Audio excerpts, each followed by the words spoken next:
என்ன மக்களே, கடைசி வாரத்துக்கு வந்தாச்சு. சீசனை முடிக்க போறோம்.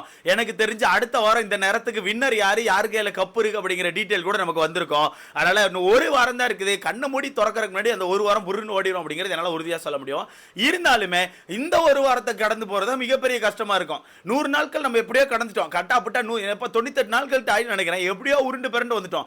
இருந்தாலுமே இனி வரப்போற இந்த 5 நாட்கள் கடந்து வர்றதா மிகப்பெரிய கஷ்டமா இருக்கும். ஏன்னு கேட்டீங்கன்னா, வீட்டுக்குள்ள பெருசா கண்டென்ட் இருக்குமான்னு கேட்டா பெருசா கண்டென்ட் இருக்காது. ஆனா சின்ன கண்டென்ட்டா இருந்தாலும் அந்த கண்டென்ட் யார் கொடுக்குறாங்களோ அவங்களுக்கு பெரிய லெவல்ல நெகட்டிவ் வர வாய்ப்பு இருக்கும், பெரிய லெவல்ல பாசிட்டிவ் வர வாய்ப்பு இருக்கும். ஏன்னா கேட்டீங்கன்னா வீட்டுக்குள்ள பெருசா கண்டென்ட் இருக்காதுல, சின்னதா நீங்க ஒரு சண்டை போட்டா கூட அந்த சண்டை பெருசா வெளியே தெரியும் அப்படிங்கறத நான் ஓப்பனா சொல்லிக்கிறேன். அது மட்டும் இல்லாம இன்னொரு விஷயத்தை சொல்லிக்கணும். வீட்டுக்குள்ள வந்து மொத்தம் 6 ஃபைனலிஸ்ட் இருக்காங்க. முத்துக்குமரன், சௌந்தர்யா, ஜாக்லின், விஜய் விஷால், பவித்ரா, அப்புறம் நம்ம ரயன். இந்த 6 பேர் உள்ள ஃபைனலிஸ்டா போயிருக்காங்க. இந்த 6 பேர்ல யாருக்கு உங்களுக்கு பிடிச்சிருக்கோ அவங்களுக்கு உங்களுக்கான சப்போர்ட்டை ஃபுல்லா கொடுங்க. இருந்தாலும் இந்த இடத்துல நான் ஒரு வீடியோ ஸ்டார்டிங்ல ஒரு ரெக்வெஸ்ட் மாதிரி வச்சுக்கிறேன். கடைசி வாரம் இன்னும் 5 நாட்கள் தான் இருக்கு. சீசனே முடிஞ்சிடும். எனக்கு தெரிஞ்சு வெள்ளிக்கிழமை வரத்துக்கு தான் நமக்கு கொஞ்சம் விறுவிறுன்னு போன மாதிரி இருக்கும். அதுக்கப்புறம் கதை சொல்றது, ஏவி பாக்குறது, அந்த மாதிரி விஷயங்கள் வந்துடும். ஓகேவா? அதனால பெருசா நம்ம ஹைப் இருக்காது. அதுக்கப்புறம் டக்குன்னு சண்டே வந்த மாதிரி இருக்கும். டக்குன்னு நம்ம ஃபினாலே வந்துரும். ஸோ இந்த 5 நாட்களை தயவு செய்து யாருக்கிட்ட ஹர்ட் கொடுக்காம, நீங்க ஒரு ஃபேண்டம் இருந்துட்டு இன்னொரு ஃபேண்டம் அட்டாக் பண்றது, இல்ல அந்த ஃபேண்டம் உங்களை அட்டாக் பண்றது, இந்த மாத்தி அந்த அட்டாக்லாம் வேண்டாம். இப்போ ஒரு விஷயத்த சொல்லிட்டா, நீங்க இவ்வளவு நாள் போட்ட சண்டை பெருசா ஹைலைட் பண்ணப்படாது. ஹைலைட் ஆயிருக்கும், கண்டிப்பா ஹைலைட் பண்ணப்பட்டிருக்கும். சாரி, கண்டிப்பா ஹைலைட் பண்ணப்பட்டிருக்கும். இருந்தாலும் இந்த ஒரு 5 நாள் இருக்கு தெரியுமா, இந்த 5 நாள் நீங்க யாருக்கான போட்டோவே வச்சு அந்த ஒரு நபருக்கு சப்போர்ட் பண்றீங்க பாருங்க, இன்னொரு நபரை டவுன் பண்ணீங்கன்னா அது அந்த நபரை டவுன் பண்ணுமான்னு எனக்கு தெரியும். இருந்தாலுமே நீ ஒருத்தர் போட்டோ வச்சிருப்ப தெரியுமா, அந்த நபரை கண்டிப்பா பாதிக்கும். அந்த நபருக்கான ஓட்டுகள் பாதிக்கும், அந்த நபருக்கான நேம் பாதிக்கும், நிறைய விஷயங்கள் பாதிக்கும். ஸோ தயவு செய்து அந்த விஷயத்தை பண்ணாம உங்களுக்கு பிடிச்ச நபர்களுக்கு ஓட்டுக்களை மட்டும் கேளுங்க. தாராளமா கேளுங்க, தப்புகள் கிடையாது நான் நினைக்கிறேன். ஸோ தாராளமா ஓட்டுகள் கேளுங்க. உங்களுக்கு பிடிச்சிருந்தா ஓட்டுகள் போடுங்க. ஆனா அடுத்தால டவுன் பண்ணி அடிச்சு உடைச்சி கேவலப்படுத்தி அசிங்கப்படுத்தி அந்த மாதிரி ஒரு விஷயத்தை பண்ணாதீங்க. அது அதிகமா போயிட்டு இருக்குது. எனக்கு ஒரு சின்ன ஒரு விஷயம் தோணுது. அது கரெக்டா இருக்குமா நீங்களே சொல்லுங்க. மேபி கடைசி ஒரு வாரம் கடந்து வந்திருக்கோம்ல, இந்த எக்ஸ் கண்டஸ்டன்ட் வீட்டுக்குள்ள வந்தாங்கல்ல, இந்த ஒரு வாரம் மட்டும் இந்த சீசன்ல இல்லாம இருந்திருந்தா மேபி இவ்வளவு பெரிய டாக்ஸிக்கா மாறி இருக்கான்னு எனக்கு தோணுது. கண்டிப்பா டாக்ஸிக் இருந்துச்சு, அவுட் சைட் டாக்ஸிக் பயங்கரமா இருந்துச்சு, இல்லைன்னு சொல்லவே மாட்டேன். ஆனா இந்த ஒரு வாரம் இந்த வீட்டுக்குள்ள வந்த ஒரு சில பேர் வந்து வீட்டுக்குள்ள ஒரு சில பேர் அட்டாக் பண்ணி நிறைய விஷயங்களை ஷேர் பண்ணி நிறைய விஷயங்கள் பண்ணாங்க தெரியுமா. அந்த விஷயங்கள் தான் வெளியே இருக்க நிறைய பேர் ட்ரிகர் பண்ணி மாத்தி அடிச்சுக்க வச்சுன்னு எனக்கு தோணுது. எனக்கு இது என்னோட பாயிண்ட் ஆஃப் வியூ மட்டும் தான். நான் இதுதான் சொல்ல விரும்பல. இது எல்லாமே என்னோட பாயிண்ட் ஆஃப் வியூ மட்டும். ஓகேவா? சோ என்னோட பாயிண்ட் ஆஃப் வியூல இருந்து மட்டும் பேசுறேன். எதுக்கு எடுத்தாலும் உடனே ஸ்னூப்பிங்க சப்போர்ட் பண்ணிட்டார், ஸ்னூப்பி அதை பண்ணிட்டார், எதையாவது தூக்கிட்டு வந்துடுறாங்க. நான் யாருக்கும் சப்போர்ட் பண்ண விரும்பல. கடைசி 5 நாட்கள் நான் நார்மலா போக போறேன். ஏன்னா வெளியே நடக்கிற டாக்ஸிக்க பார்த்தா நம்மளால முடியாடா சாமி அப்படின்னு மாதிரி இருக்குது. அந்த வகையில் எனக்கு தெரிஞ்சு இந்த 5 நாட்கள் தான் பழைய போட்டியாளர்கள் வந்தாங்கல்ல, இந்த 5 நாட்கள் இல்லாமல் இருந்திருந்தா அவுட் சைட் டாக்ஸிக் இவ்வளவு பெருசா மாறி இருக்கான்னு எனக்கு தோணுது. ஸோ இதை பத்தி உங்களுக்கான கருத்துன்னு சொல்லி மறக்காம கமெண்ட்ல பாருங்க. சரி, ஓகே, 6 பேர் இருக்காங்க.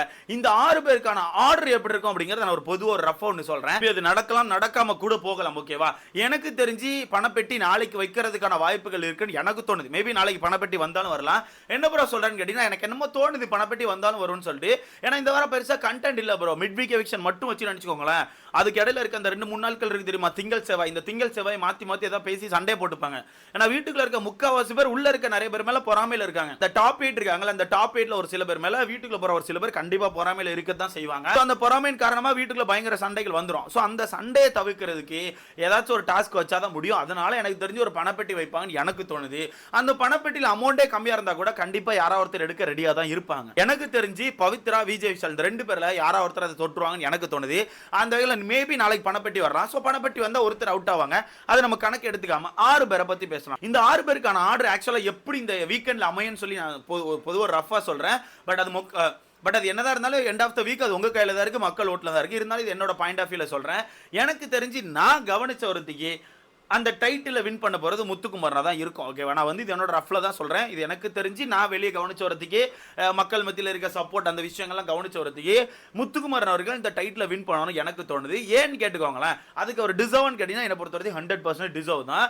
ஏன்னா முதல் நாள்ல இருந்து இந்த கேமுக்காண்டி நிறைய விஷயங்கள் பண்ணியிருக்காரு. இந்த கேமுக்காண்டி, இந்த ஷோக்காண்டி பயங்கரமான உழைப்பை போட்டிருக்காரு. அதனால அவருக்கு அந்த டைட்டில் போனா டிசர்வ் தான். அது மட்டும் இல்லாமல் மக்களுமே நான் கவனிச்ச வரதுக்கு மக்கள் கொடுக்குற ஆதரவு எப்படி கொடுக்குறாங்கன்னா, ப்ரோ இந்த சீசன் என்னதான் மொக்கையா இருந்தாலும் இந்த சீசன்ல நான் கவனிச்ச வரதுக்கு இவன் உழைப்பு போட்டிருக்கான் ப்ரோ, அதனால அவனுக்கு போகணும். அவன் உழைப்பு போட்டிருக்கான்ல, அந்த உழைப்புக்காச்சும் அவனுக்கு கண்டிப்பா அந்த டைட்டில் போகணும் ப்ரோ, கண்டிப்பா முத்துக்குமார் தான் டைட்டில் வின் பண்ணுவாங்கன்னு சொல்லி போட்டுட்டு இருக்காங்க. அந்த வகையில நான் கவனிச்ச வரதுக்கு முத்துக்குமார் தான் டைட்டில் வின் பண்ண வாய்ப்பு இருக்கு. இருந்தாலும் மக்கள் ஓட்டு உங்க கையில தான் இருக்கு.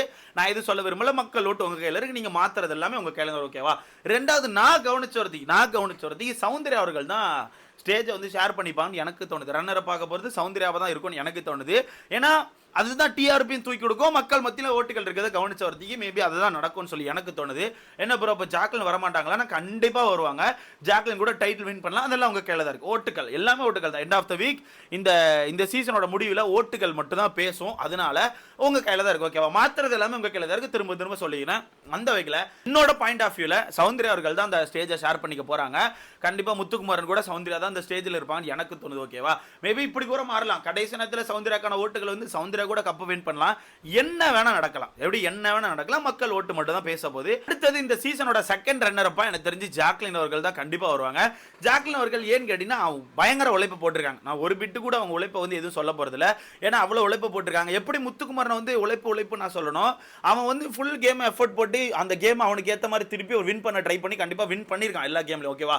ஆனா ஜாக்லினை பொறுத்தவரைக்கும் அந்த மாதிரி ஒரு எக்ஸ்ட்ரீம் பண்ணி பண்ணுவாங்கன்னு கேட்டா வாய்ப்புகள் கிடையாது. இருந்தாலுமே அந்த கேமுக்கு தேவையான விஷயங்கள், சண்டை போடுறது, பாசம் காட்டுறது, ஒரு டாஸ்க்னா இறங்கி போய் விளையாட போறது, ஒரு டாஸ்க்கு முன்னாடி நடக்கிற ஆர்கியூமெண்ட்ல தனக்கான பேச்சை வைக்கிறது, அந்த மாதிரி நிறைய விஷயங்களை பண்ணிருக்காங்க. ஓகேவா?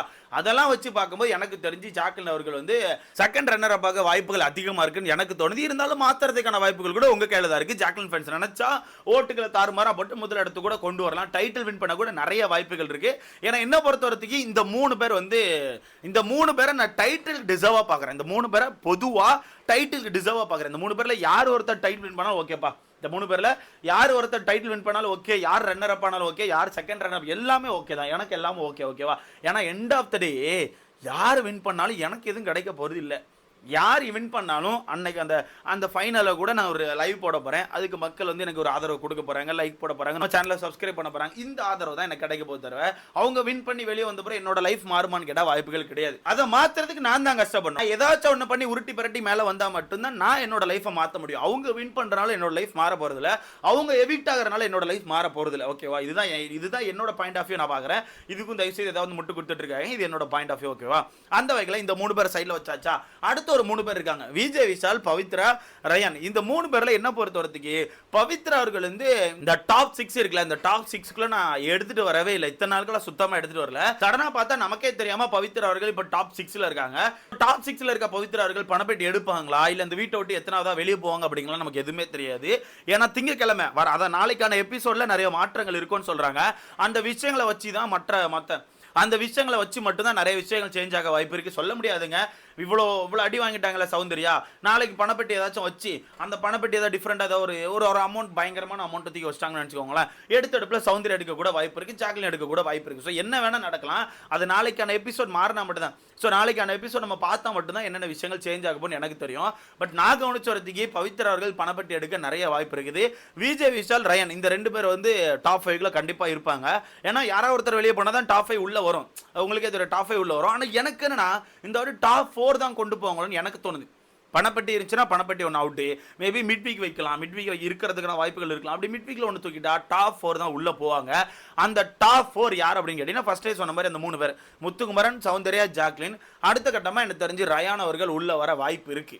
ரயான் அவர்கள் உள்ள வர வாய்ப்பு இருக்கு. சொல்ல முடியாது, விஜய் விஷால் கூட உள்ள வரலாம். ஏன்னா ரயான் வந்து என்னதான் டிடிஎஃப் வச்சிருந்தாலுமே மிட் வீக் எக்ஷன்ல அவனே உள்ள தூக்கி போடுவாங்க. ஏன்னா லாஸ்ட் சீசன்ல நடந்துச்சு. லாஸ்ட் சீசன்ல மிட் வீக் எக்ஷன்ல விஷ்ணு அவர்கள் இருக்க தான் செஞ்சாங்க. அந்த அடிப்படையில் நான் கவனிச்ச வரதுக்கு அப்படி மிட் வீக் எக்ஷன் ஒன்று வந்துச்சுன்னா ரயான் அவர்களை தூக்க கூட வாய்ப்பு இருக்குது. டாப் 4ல விஜய் விஷால், ஜாக்லின், சௌந்தர்யா, முத்துக்குமார் இந்த 4 பேர் இருக்க கூட வாய்ப்பு இருக்குது. ஸோ பார்க்கலாம் என்ன நடக்கு அப்படிங்கிறது. எல்லாம் உங்க கையில தான் இருக்குது. உங்களுக்கான ஓட்டுகளை மட்டும் போடுங்க. தயவுசெய்து யாருக்கான போட்டோவை தூக்கி வச்சுட்டு அவங்களுக்கு சப்போர்ட் பண்றாங்க பேரில் இன்னொருத்தர் போட்டு அடிக்காதீங்க. அது கண்டிப்பா நீங்க சப்போர்ட் பண்ற நபரை தான் பாதிக்கும் அப்படிங்கறத ஓப்பனா சொல்லிக்கிறேன். சோ அடுத்த வீடியோல பார்க்கலாம்.